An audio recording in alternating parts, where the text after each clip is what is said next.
Welcome to the Indie KidLit podcast. Join Marti Dumas and Elena Page on their quest to help children's and middle grade authors find the right audience and sell more books.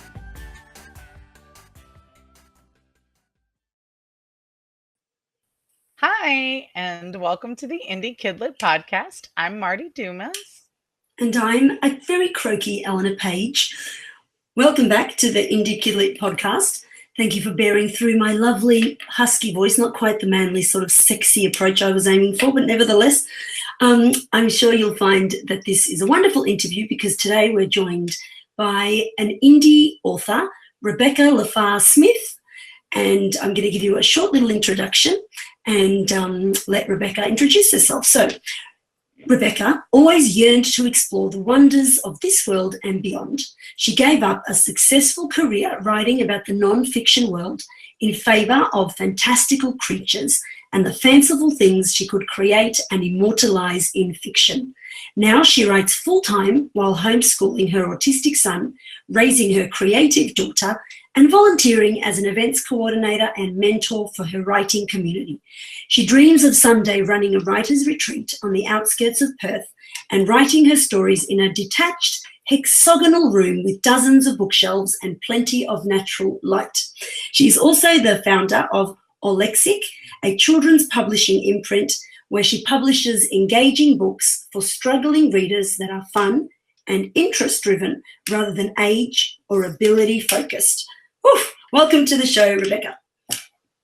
Thank you so much. It's wonderful to be here. It's interesting to hear you read my bio like that because you're the first person who ever has, and it sounds really good, doesn't it? It's impressive. Oh my God, I love that last line. I was like, in a detached hexagonal room with dozens of bookshelves and plenty of natural light. That's brilliant. Yeah, A, that's extra specific. B, I totally want that extra specific vision. It's been a dream of mine for quite a long time. When my daughter was 4, she dreamed of owning a little hobby farm, and I thought it would be a wonderful place to put a writer's retreat where we each all have our own rooms, a place to run away to outside to write. That's amazing. So well, so that's me, and I do. Yeah. Sorry, I was just going to say that you're coming to us live from Western Australia. You are our first Australian author, yippee, that we're interviewing. So I just wanted to say to the listeners, if there's any like overlapping between us, or if we lose you for a few minutes, just to bear with us because just there. Yeah, I know. Fingers crossed it won't be a few minutes, but yeah, there's a bit of a time delay because of the whole distance between Pacific Oceans. Right, because we're going from Melbourne to Western Australia to New Orleans. We're doing a bit of time traveling, so it's good. No, I'm in New York City. Are you? Oh, wow. Oh, awesome. I mean, we won't ask you what you're doing. Eventually. Yeah. At present, I'm in New York City. Fantastic. So, Rebecca, tell us a bit about your publishing journey and, what brought you to be on the show. Well, I spent 12 years doing freelance writing and editing and web design. So I got very, very sick of all of that and decided, no, I definitely want to do the fiction writing that since I was a little girl, I'd always wanted to do. And when I started homeschooling my son, he didn't like books. He hated them. And the way I wanted to get him into them was to actually get him writing them himself. And we created a book that we then published with CreateSpace, and just so that we'd have a copy at home. And when he held that book in his hands, he's like, I hope other kids love it too, which made me realize our original plan wasn't that anyone else would ever see this, but maybe they could. And maybe we could write books that kids like him would absolutely love, which is what we went on to do with the rest of that series, and more of those to come eventually. But I had other author friends locally who didn't want to do the publishing part of it, and I took on board that and started publishing more than just my own books. I was also publishing other authors. So that's what Olexic does. It takes the stories that wouldn't necessarily hit a traditional publishing house because for some reason they don't fit into the nice little niches that those traditionals want, but they're great, engaging stories that kids really love, and we get past the gateway and into the published world. That's great. So I have a question about that. So when you are working with other authors, are you essentially being an author services company where you are helping, like assisted publishing, where you're helping other authors publish their things, or are you doing a little bit of gatekeeping on your end and being closer to a small but traditional publisher? We are a small and traditional publisher. So when I take on board an author, we do everything. We handle all the expenses and everything like a traditional publisher would. So there is definitely that gatekeeping where I'm making sure that the books we choose are the ones that will interest the readers that we approach and that are going to serve the children the way we want them to, that work for our ethos, for our company. But I've kind of stepped back from that because it's very, very expensive to run a publishing house. And I'd much rather focus on my own fiction rather than everyone else's. So now I do mentoring and coaching services only. And we'll see where Alexic goes in the future. All right, very cool. So how many, I'm sorry to still be on Alexic, but then I have questions. So then I'm just going to like roll with them. So how many authors do you actually have in your house? Like how many authors are published by you? We have 3 others other than myself and my children, and 2 illustrators. So 3 authors and 2 illustrators currently in our catalogue. Okay. 4 authors, 3 illustrators when I include my own books. Okay. You're like, wait, I'm in there. Yeah, that's right. I got to count myself and the illustrator who does our books. So 4 and 3. Absolutely. And tell me again how long you have been doing that bit. I think we launched book 1 was December 2014, so 4 years. Okay. Not quite 4 years yet. Okay, great.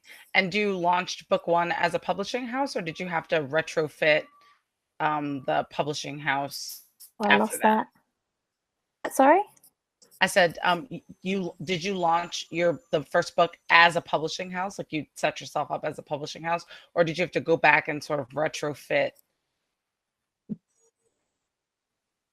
I get what you mean. The first one that I published for my son, that was 2014, was just that one book, and then we officially launched the publishing house. I think it was April the following year, so April 2015. Might be May. I don't keep track of dates like that. Years ago now. This is good. Just like the publishing industry. Yeah, it just moves so quickly, so we don't keep track anymore. Like time is irrelevant, and also I write fantasies, so then it can really be irrelevant. It's fine. I've got an autistic son, and we're very conscious of the fact that time is a man-made construct. It doesn't. It does present. Absolutely. Okay, Elena she's like got herself muted, but like her face looks like, okay, so I have a question, but like Okay, I'm unmuted. Hard to jump in if you're muted. Yeah. I can never tell when there's a pause, like, do I just jump in or do I just bite my tongue? So thank you for giving me that opening. I just wanted to ask, like with Alexic, like I love the way you put, that it's fun and interest-driven rather than age or ability-focused. So tell me a bit more about that. Like, who are you targeting? How does that make the production of the books different? Give me more about that. The biggest reason we went into that is because when my son was in year 3, he was being given those early reader beginner see spot run spot run ones that are repetitive and there's no story arc in them. And he was finding them really boring. He didn't want to read them because they weren't interesting books. And we found if we picked stories first and focused on the interest side of things, so followed his passions into penguins and ants, then he would read and read and read because he was fascinated by the subjects. So we focus on finding the books that are going to really engage and interest children, even if the words in them might be more advanced than they're able to read on their own, because we very much encourage shared reading experiences. Children still thrive on being read to even at older ages. Okay, wait, I'm going to pause you. That was gorgeous, right? And I'm all about like universal reader, right? So all children develop on a spectrum. All humans develop on a spectrum. All humans literacy develops on a spectrum. And where you are on the spectrum doesn't have to do with like your age. It's kind of arbitrary. But I'm going to say a random thing before we jump back into that. So your microphone is rubbing your sweater, and our audio engineer Karen is going to say a thing to me about that. So let's just see if you can switch sides. Yeah. I used to do that in the early days. I remember, Marty. Remember, I used to rub it, and you'd be like, "Stop rubbing it." Okay, yeah, no, I can see it's dangling All free. right, It's is that beautiful. better? There you go. So much. Yes. Oh, I'm good, actually Kira. holding it You're slightly away welcome. from me, but that's better. There you go. You're welcome, Kira. She's gonna be like, it's And now she has to cut that bit. there we go. That's all right. All right. So back in. So then being able to like look at the reader as a reader and like a person who like people want to read because they are getting something out of it. I always say that there's no such thing as a person who doesn't like to read. It's a person who hasn't found what they like to read yet. Because once you find what you like to read, who stops you from like who can stop you from reading? Like what once you figured out the subject. So that's super cool. And I was about to hijack Elena's question. Wait, finish your question. No, that's good. Go with it. Go with it. Okay, You're in the middle. Yeah. So then my question is, how do you screen for authors then? Like when you're looking for other authors who are you just looking for people who have a similar, or I guess you're not looking for that many people anymore, but are you looking for people who have a similar philosophy? Do you have a very tight, like we only do adventure stories? Like what's your angle? How do you figure out if somebody's a right fit? Usually it's to do with how well their story is told and whether it's engaging and capturing me. If it captures my attention, then I'll read it to my son. And if it captures his attention, it's gotten through 2 gatekeepers. And odds are we can find an audience for that. It's got to be something that's really going to catch our eye and be unique and interesting. All right, very cool. And I know that you say that you have, as a publishing company, done a lot of live events. So when you are thinking about who you are bringing in, are you also thinking about like how is this going to play at a live event? I don't usually put that first, although it's interesting to think about the books we've done and the fact that they lend themselves to live events. We've got a circus book, and it was very much a fantastic circus event to put together for that one. But usually, whatever the story is, there's always some sort of angle that you can put together a fantastic event around. And it comes from thinking outside of the box. You take what your story is and think, how can I make this something that kids are going to want to go to and enjoy, rather than launching a book? What kind of event would circle around this kind of story, and how can we turn that into something big and special? Okay, so before we jump into live events, because I know we're going to spend heaps of time there, I just want to go back to your books for a moment. And like it's called Orlexic. So is it books for kids in particular who have dyslexia? Is that the target, also part of the target market, or not necessarily? I lost the first half of that question. I think this whole Australian internet to Australian internet just isn't working. Try again. What did you say? So is Orlexic particularly for kids, targeting kids who have dyslexia and making reading easier for them? Is that part of the target market? It is a big part of it. We always make all of the Orlexic books dyslexia friendly. So we're focusing on the way we do the layouts and the way we present the books to the public, so that children with dyslexia are going to find these books easier to read than a traditional book. But they're not specifically our target market. We do focus on reluctant readers. So even if they don't have dyslexia, if they're not really drawn to books, they'll love ours because we focus again on those interests. But focus only on dyslexia, you end up with a very tiny market that's not going to break even on the cost of producing books. So we like to target a bit bigger than that. Yeah. So how does a book become? What makes a book dyslexic friendly? Just out of interest, because don't get me wrong, I know what you're saying. They're not a big enough market, but they're still an overlooked market, aren't they? So I mean, can we do things to our books to make them for the general population, but also make them dyslexia friendly? Absolutely, and I definitely recommend you do that.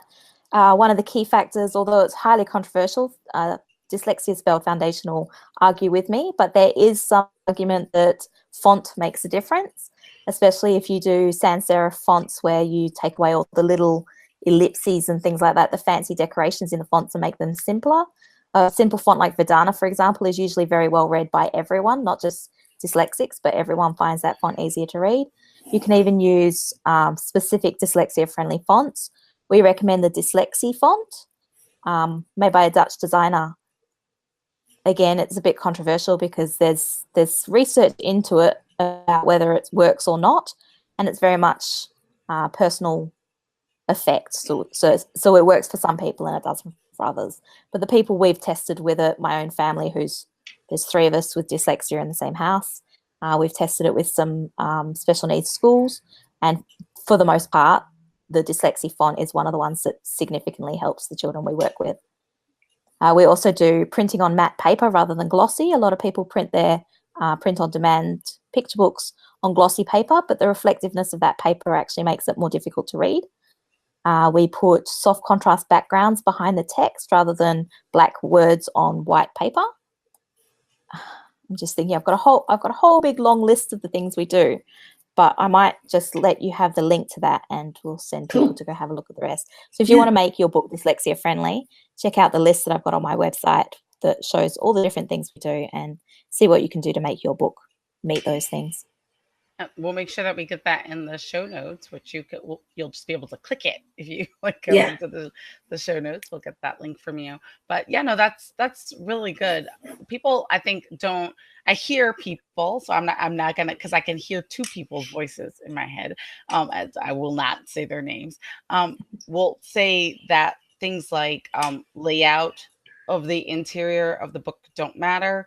And I know that sometimes people try to optimize page length if they're not doing a picture book, that they'll try to optimize the page length, and so then making the text closer together, making like more dense, like more text on a page, so that the book can be fewer pages and be a bit cheaper.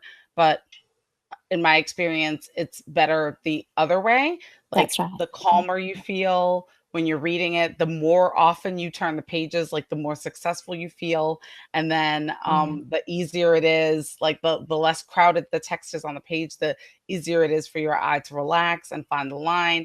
And so then it's like when you are eating in like a crowded, noisy, dirty restaurant versus when you're eating in a quiet, calm, super relaxing restaurant. Like, the chances of you enjoying the meal are much higher, even if the food quality is the same. Yeah, there's definitely that kind of sacrifice where as a publisher you want to create the cheapest book you can so that it's cost effective, and the fewer pages you have, the lighter it becomes, so it becomes cheaper to ship as well. But then the more you cram words onto the page, the less reader friendly it becomes. Yeah, so always striving for the balance. It's good. And I think that, like, have you ever gone in and redone it? Like, have you ever gone in and said, you know what, this one could be a bit shorter, or this one we could like relax this a little bit, like changed it after you have published it, or even done dummies of it? We always do proper layouts so that we've got a good sense before it goes to print, because we do all the editing and everything before print. I've never changed at least none of the all lexic books. My first debut novel definitely has had a few overhauls. But the all lexic books the layouts and everything are all well planned in advance and done and perfected before it ever goes out. So we do print proof copies and mock copies in advance so that we can check them and test them with our readers. Okay, that's what I was going to ask, what your checking and testing process is like. And so then I would end up calling those dummies, but that's like the wrong phrase. That's like a traditional publishing phrase for when you like put together a thing on your own to give publishers an idea of what it's actually made with just what it might look like when it's all. It's just regular paper, and it's like the artist's version.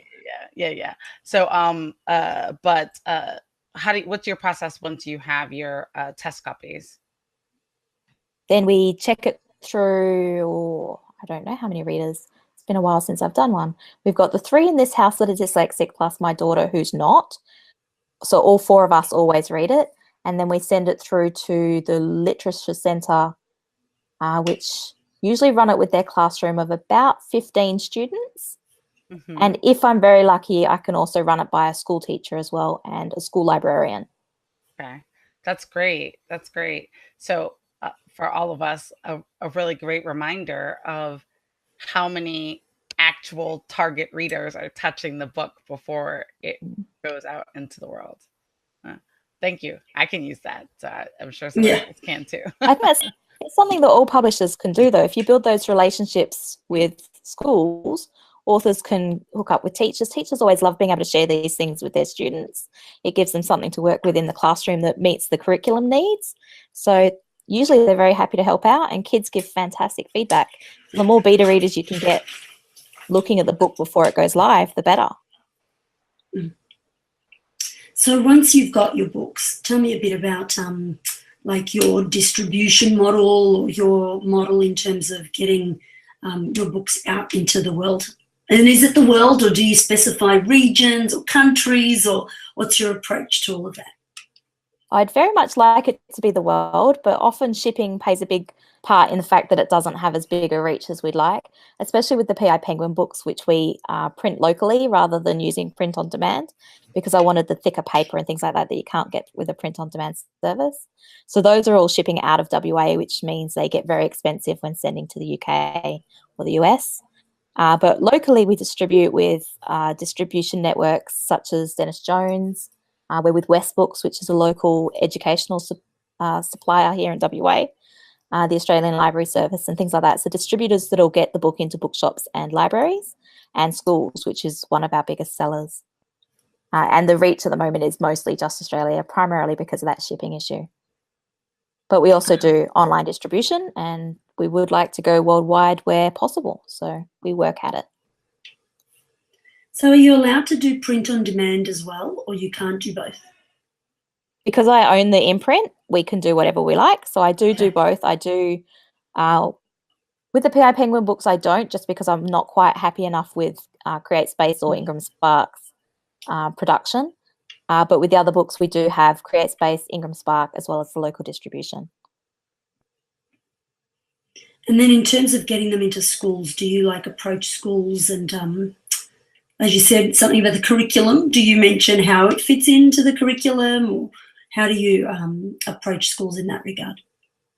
Our novels, we usually include curriculum links in the back of the book so that teachers know from the entire book that it's going to fit in with the curriculum and how they can use it in their classroom, along with guides and questions and the sorts of things that will make it a tool in the classroom rather than just a story.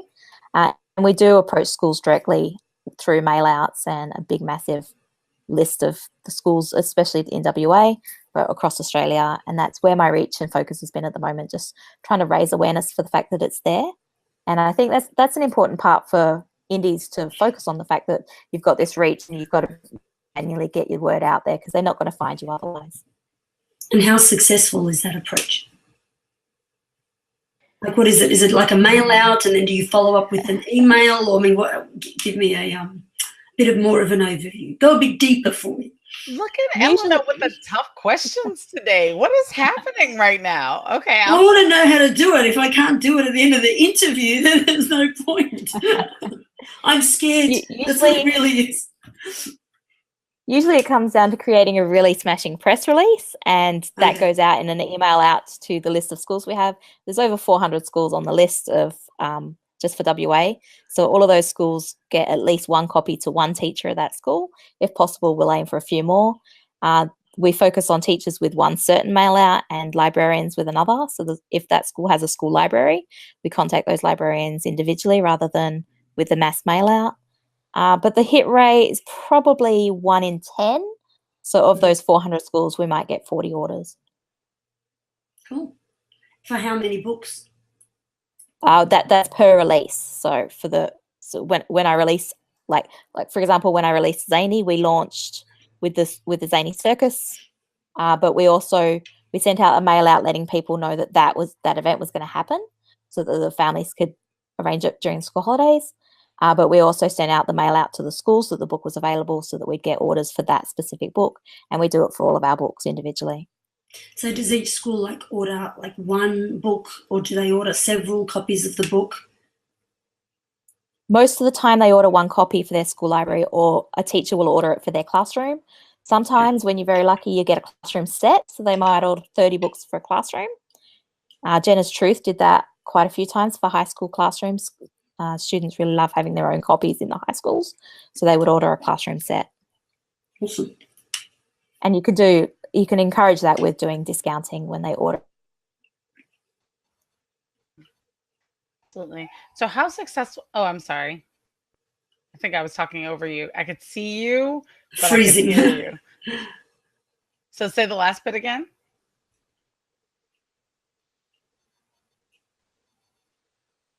No, maybe we lost her. Oh, are you back? Yep, there you are. Okay, wonderful. Yay. So how successful do you feel like that method is? It sounds, first of all, it sounds pretty much every other like publisher that I know, not that's not taking anything away from you, but it's saying that you're really going the traditional route, which also means having tons of relationship building, right? Which is time, right? So then how effective have you found that strategy? Remember, it's just us, like just, No one's listening. no one else is listening. No one likes us. Everyone just throws tomatoes. We have like It's 4 fine. people who are. Yeah, 2. They're all dropping off. So, how successful are you finding that? I find it's parts where if we don't do that, we don't break even on the cost of the book. At the moment, our ebook and online sales are absolutely terrible. We sell very few copies at all. So if we weren't reaching out to schools, libraries directly, we would be losing money, and that's just not something we're willing to do. So we put in the hard yards to sell the paperbacks. And just, I'm sorry to keep asking questions about this, but how much time? So like when you're thinking about a book launch, and you can think of, if you've not actually like sat down and averaged this out in your mind, that's totally fine. But maybe think about one of them and give us a rough, like it doesn't obviously need to be exact, but about how much time do you think it takes you to launch a book with that in mind? Okay, I'm doing the very rough math in my head. So it's rough, probably, and it's totally fine. If I did it focusing only on that one book launch, it's probably about 200 hours. Okay. All right. And then that's over the course of several weeks. So we want at least 6 weeks advance notice, preferably 2 to 3 months, because if you want the lead reviews and things like that. When you're doing traditional publishing, it's usually 3 to 6 months in advance. And so it's only a few hours a day over the course of several months. Okay. And then, so then you don't have to answer this question. I mean, you can, but you don't have to answer this question. So about how many copies do you Don't give her an out, sell? Marty. Don't give her an out. Tell her she has to answer the question. That's You've got to be job. You're over intimidating. there playing bad cop today. I don't know what's happening. Just today. I'm usually bad cop. What's happening? I don't know. Okay, so how many copies do you expect? How about we put it that way? How many copies do you expect to sell? Okay. Your title? I'm going to preface this with the fact that I live in Western Australia, and remember we're focusing local launch. So it's going to be nothing compared to what a US launch can do, because when you think about it, Western Australia, the entire state, has the same population of LA, the city. So we've got LA, 4 million people. Huge and has the population of many US states. So you should know that. Okay, but go ahead. Yeah, but the entire state has 4 million people. So we usually do a minimum print run of 250 copies, and those will sell out in around about the first month. So we're usually onto a second print run. So that's cool though to know. So then where you are, there are there's at least one printer that can do a viable print run, a cost-effective print run at 250 copies. No, the 250 is when we do a print on demand with Ingram. So I'll order 250 from Ingram. When I do a minimum print run for the PI Penguins, those are 1,000 copies. Okay. But it takes more like a year to sell through that 1,000. Okay. All right. Okay. So that's about the same then. That's here. Okay. All right. Get a cost-effective, cost-effective print run from an actual printing house is usually a minimum of 1,000 copies. Yeah. Okay, cool. So then last question about that, I promise. You've been such a good sport. That's great. So then your 250 copy expectation-ish, right? That's over a year, over the that's the first month. That's so launch month will do 250. So launch month, okay. All and the only reason I do 250 is because I'm a single mum raising 2 disabled children. So my budget is tiny. I can't afford to do a massive print run at once. And when it's print on demand, it really doesn't make a difference to how much the book costs when you order in bigger quantities. So we keep the orders smaller just for budgeting purposes.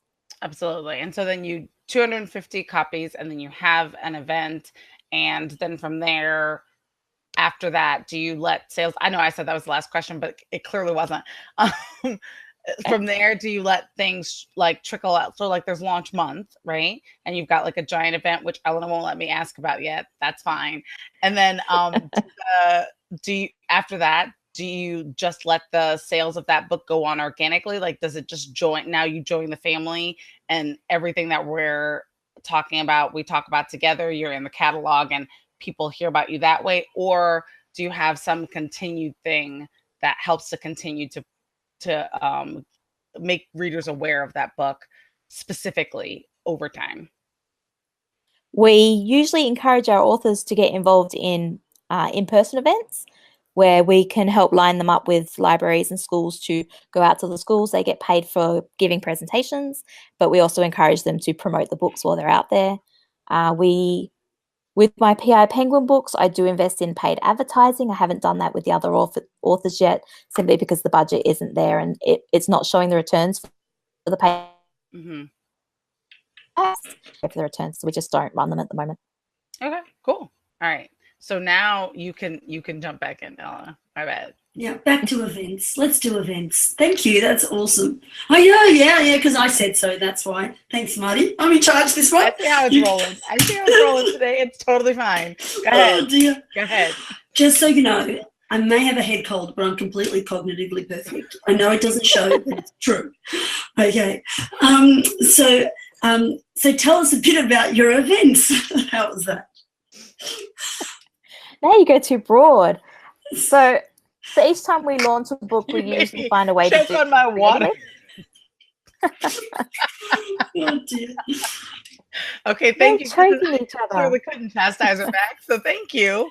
Take this on over here. It's cool. All right, go, Rebecca. I'm sorry. Losing me. Okay, so each time we launch a book, we usually do it with a big event. For example, the Zany Circus Paradox book we launched by throwing a circus just to be really impressive and unique. And when we launched Jenna's Truth, we did it in a cafe so that it was really approachable for teens, made them feel very adult.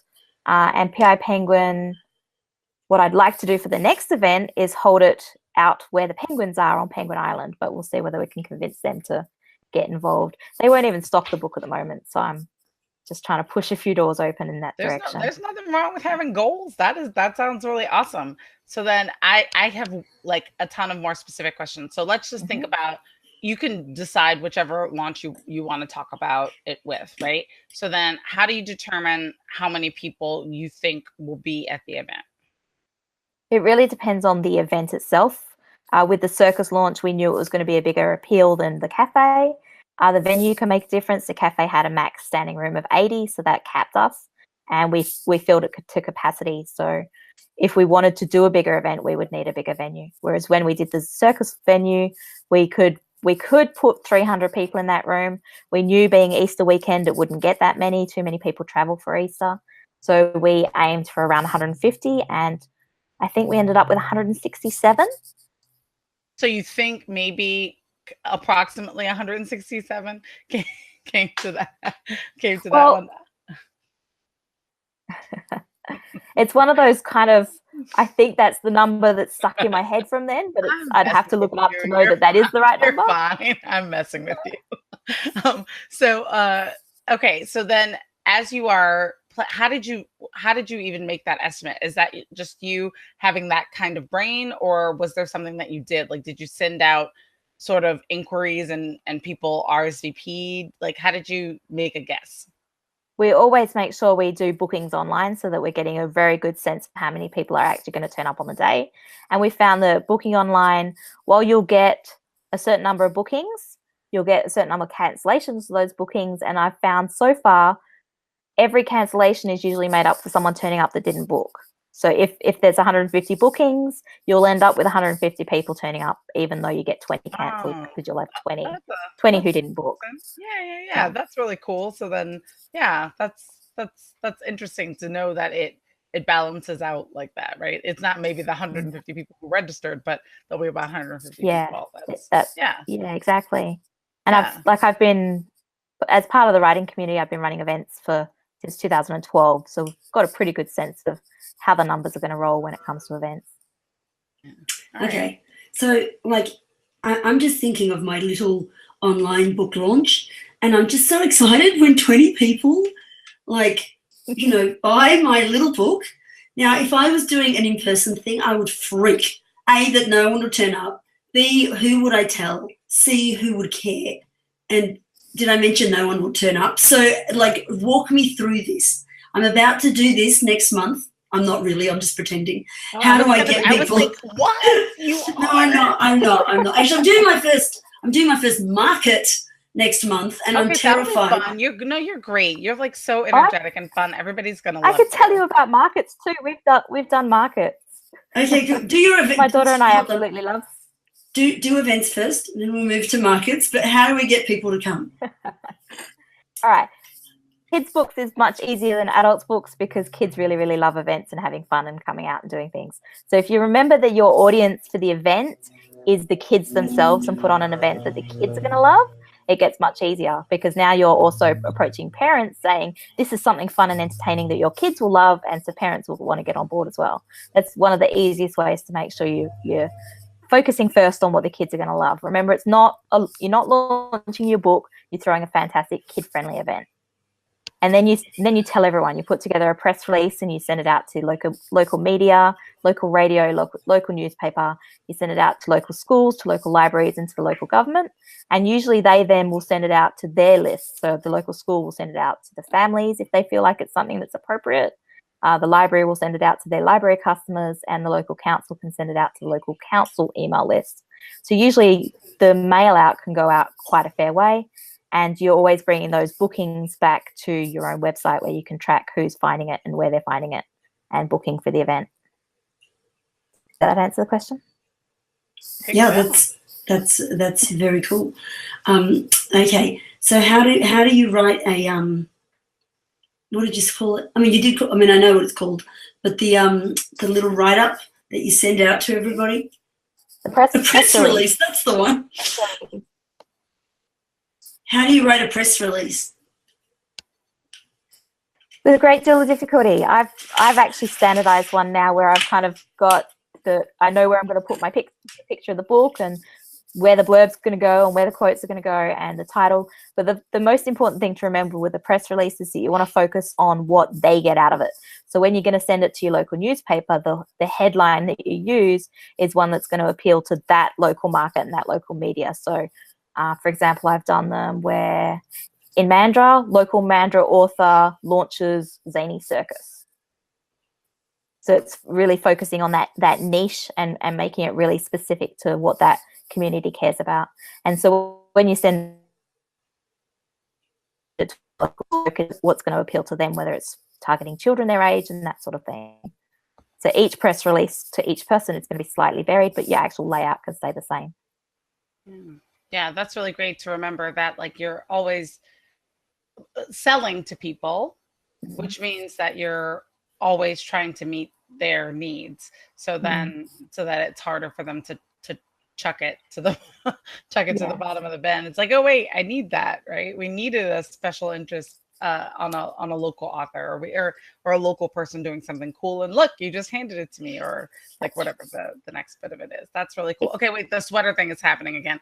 But then okay, so then I still have more questions about the big events, but I know that now that you've told Elena about being able to do markets, that she's gonna, like, next question markets, I'm gonna squeeze some more in here. So then in terms of the live events, what's your expectations on actual sales at the live events? Because if you market it as this is a great event for kids to come to, they're going to have a great time, and they do, how much of that actually turns into sales in the moment?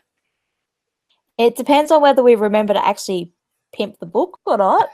We have had an event where we forgot to do that part, and probably only about half the people who attended saw that there was a book and bought a copy. The great thing about a launch event is a lot of the local families who know the authors also get involved, so they will buy more than one copy, which is fantastic. And the local bookstores want copies as well. So probably around about half of the attendance ends up buying at least one book. Okay, very cool. At least in my experience. All right, and then how does that balance? Again, I guess you don't have to answer, but like you could. How does the cost of that event balance against the profit made from half the people purchasing? Like, are you able to balance that, or is that just a line item that this is going to be in the red and that's fine? Okay, so my experience so far with events is they always break even. Okay. So the cost of the books as well as what we spend on events ends up being what we make on sales that day. The caveat on that is that we run our events as cheaply as possible. We look for in-kind donations. So, for example, the venue, we almost never pay for because we've worked with the local council, for example, with the Mandarin Performing Arts Centre, the local cafe where we did Jenna's Truth. The cafe itself volunteered that as a venue and said, we want you to have your launch with us. So where possible, we don't pay for things. With the Zany one, we paid for the fairy floss, I think, and we paid for the staff that staffed the bar that night. So we spent around a couple of $100 for the actual event, even though the event itself was huge. The circus performers were all in-kind donations from the local circus school because we were promoting their school, and it was kind of a mutual benefit for everyone. So if you can keep costs down, you can break even. All right. At least, cool. And potentially make a profit. Random side question. Fairy floss is cotton candy? Is that? Yes, cotton candy. Awesome sauce. Okay.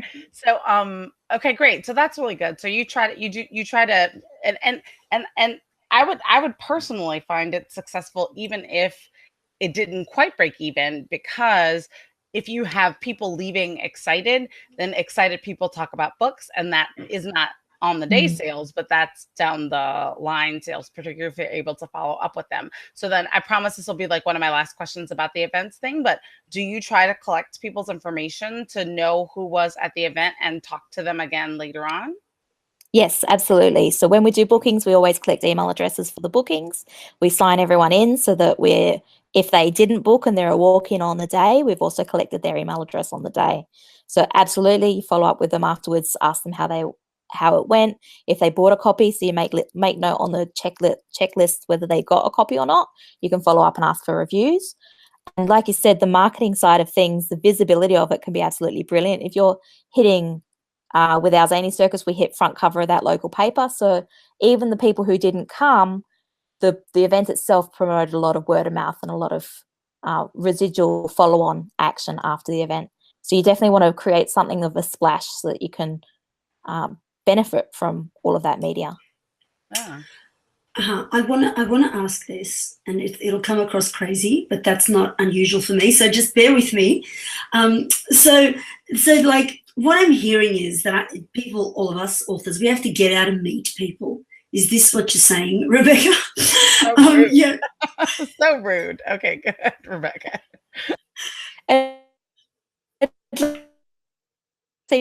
Successful. I do know authors who don't necessarily go out there, but I have found, especially with the kids market, you want to be out there because the kids love meeting the authors as well. The great thing about being a kids author is that kids love you. You don't have to do anything to impress them. They're impressed that you wrote a book, and so you can walk in and they'll be absolutely thrilled that you're an author and you're visiting them, and that's fantastic. Adults are so much harder to please. So as kids book authors, we're actually really, really lucky. Yeah, but you have to make connections with these people so that when you call up and say like, hey, can I have the venue for free? Or hey, can I like get, cotton candy or whatever? Like, you know what I mean? Like you're making, it sounds like not just the kids, but you're actually making fantastic connections. And it reminds me, a friend of mine's an artist, and she did some online course, and the course said that, wherever she goes, she must carry her art. And so she started carrying this giant piece of artwork. This is true. And so she'll go into, like a big store, and she'll be like, oh, this is my art. And all these people come up and they're all like, oh my God, we want one. And I'm like, do I have to start carrying around my books and actually saying to people, by the way, I'm a children's book author. Like, is that part of what you do to make these connections? Is it part of not your identity, but kind of your identity out in public? Are you looking always for relationships and things like that? I don't, just because I'm not quite that outgoing, although if you did, and if you're the kind of person who could do that, it would probably do wonderfully for you. So absolutely, if you can, do it.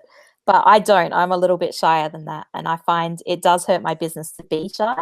The more outgoing you can be, the more successful you can be.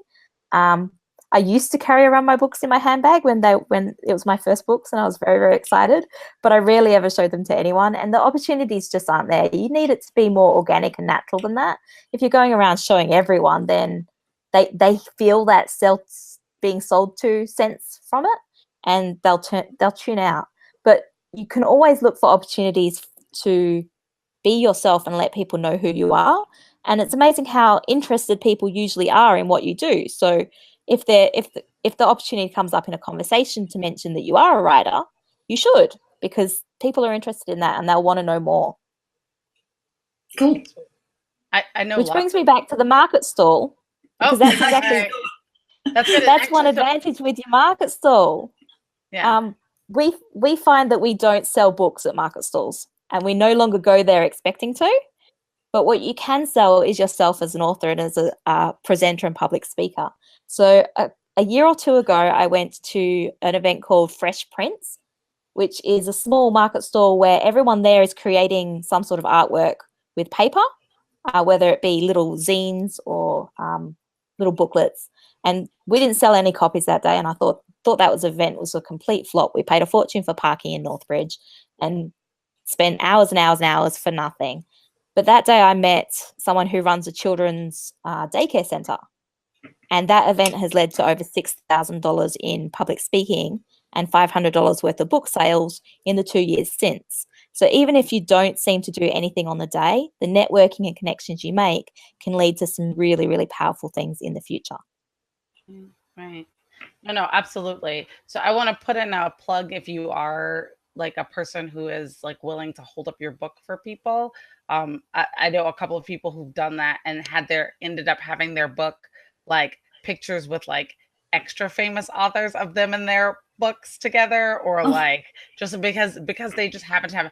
I'm not that person, so it's definitely not me, but it's like it seems to be working for them. So like a plug in for that. But as far as so then, how do you keep track of the people that you meet when you are at abrupt topic jump? Do you keep track of the people that you meet at market stalls to try to like measure how useful it was for you? Or do you just like trust the universe? You're like, you know what, this is going to come out in the wash in the end, and we will continue to do these. I usually collect business cards just so that I can remain familiar with the face after I've seen it. I have face blindness, so when I see someone's face, I won't remember them next time. But by having a tangible business card or a connection to what it is they do, it makes them easier to remember. So I do like to remember who the people are that I meet. But sometimes you just have to have faith that eventually that'll pay around, because it might not even be the person you met at the market stall. They might go to their friend, or in one case, I've had them go to their school teacher, and the school teacher has been the one that's come and bought the book later on. And it wasn't until I was doing an event at the school that the teacher told me that such and such was the one who told them about me, and that had been someone who we'd met at a market stall. So you never know what those 6 degrees of separation are going to be. Yeah, that's really cool. So I have to say that we're running out of time. So we probably have time for maybe 2 more questions. Elena? Not to poke fun at you, but I'm so going to use that face blindness thing when I forget someone from now on. I'm just going to go, do you know what? I'm sorry. I've got face blindness. Don't take it personally. You're ugly. No, I'm only kidding. But I just thought that was the coolest thing. Not to make fun of you, but I'm like, that's, everybody's always walking around going, I always remember everybody's face. And so it's kind of awesome that, you can't remember people's faces. So you have to remember other parts of their, their names or whatever to identify them. So I'm not poking fun. Relax. I always poke fun anyway. So I have a reputation in your mind. Yeah, exactly. Can you see faces in your mind? Yeah, my daughter and I have aphantasia, which means we don't see pictures in our mind's eye. So we can't remember your face by picturing it in our minds because we're blind in our mind. So. Oh my God, that's amazing. I studied psychology and I can't even remember studying that. So that's incredible. How did not bring that up? I don't know, but they always just focus on particular things and then they just don't. And then something becomes trendy and then that's the new, it's always the little minority that everybody forgets until the minority becomes the majority, like everything. But that's an interesting thing. It's really fascinating. Completely off track. But I just thought I'd mention that to be funny. With markets, it's funny that you say that, because I'm doing my first market and I'm like, just don't bring any books to sell, because I have a feeling I'm not going to sell any, but that I'm going to meet people. That's the kind of, but don't bring up, you don't need your entire car full of them. A box full will do. Saying that you sold out is a great thing, but also I have a trick for that. Okay, so like you want to have books at different levels on the table, right?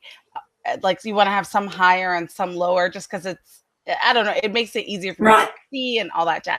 So then make the thing that raises the books up something that you can put books in, right? So that like if there is an emergency where you're like, oh, I totally really wish I hadn't sold out of books, you have like a little emergency stash of books in the box. But then if you never break into that, it was just the table dressing. So that emotionally, it was totally fine. You never expected to sell those in the first place. Okay, keep going. And what is the thing that raises the books up? What am I buying? I have like craft boxes. Right. Like those fancy shoe boxes that they sell you for more money than they should. That's what I use. That's a good tip. Very good. Okay, so moving forward, a few more questions. You mentioned that you haven't, had too much success sort of online, but tell us a bit about your online approach and how you've been tackling it. The online is a headache because we do, as I've said, for the print books, we do quite fancy layouts, which then mean making a digital version of that book gets very big file sizes. We have to do a lot of doctoring to make it something that will be read on an e-device. And eventually, when you can get through all the headaches of making an e-device friendly version of a picture book, it's often very small, but the market for the ebooks are very small themselves because a lot of parents don't want their kids on devices, even if they're reading books. But I still am very much a big believer in having available in every format. So we want, because especially for the special needs kids that we also focus on, we want to have them able to read on a device, to have the assistive technology available to them. So we make it available via Kindle. Sometimes we'll go wide with a book, but most of the time we'll bring it back to Amazon if it's not doing too well on the other markets. And we do run some Amazon ads and things like that just to try and keep that visibility, but also just because the more places you can be in, the better, and just for the visibility. And tell us what's in the future for Rebecca. What are you planning? Another 20 books in the next however many years, or have you had enough? Can I ask one more question about the online? Of course. Since you know that you have a pretty like a core market, right? How do you look for those people online, or have you gone for looking for those people online? I haven't done, just because it is the dyslexia field is a very small market, and most of the time we're focusing on schools because those schools already have their connections with the children that are going to need these kinds of books. So we focus again to schools first, but making the digital available for that opportunity where families can then go digital if they choose to. Okay. I am thinking in the future of possibly doing some targeted Facebook ads though for that sort of thing, because you can really niche down in Facebook. Joined, you're not a member of any like Facebook groups for parents of children who are like struggling readers or reluctant readers or any of those? No, primarily because it takes a lot of effort to build up the kind of relationships that you need to be able to get away with selling without sounding like you're selling. Mm-hmm. If you join a group as an author looking for opportunities to be able to pimp your book, they recognize that and they see that, and they're not going to be very welcoming. And if you join the group wanting to be part of that community, then you spend a lot of time building up as a part of that community, and you may never get an opportunity to actually promote your book.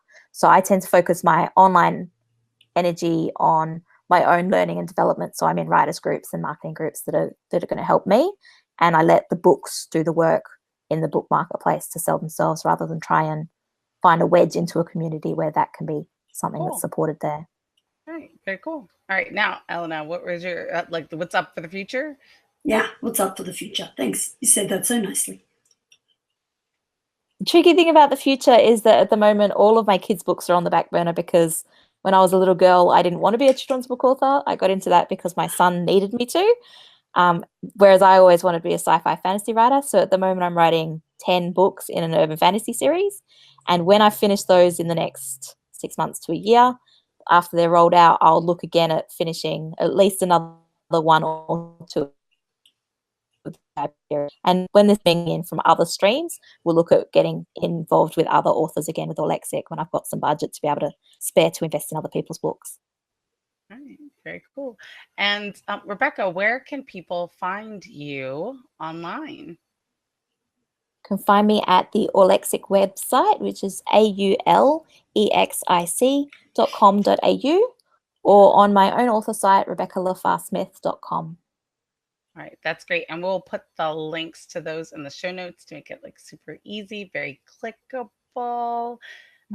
Elena, have I left anything out before we say goodbye? No, I think you've done it all. You can find our show notes at www.indiekidlitpodcast.com. And of course, hear us on SoundCloud, iTunes, Stitcher. Love a review. Please leave one. I know it's frustrating to try, but it's so appreciated.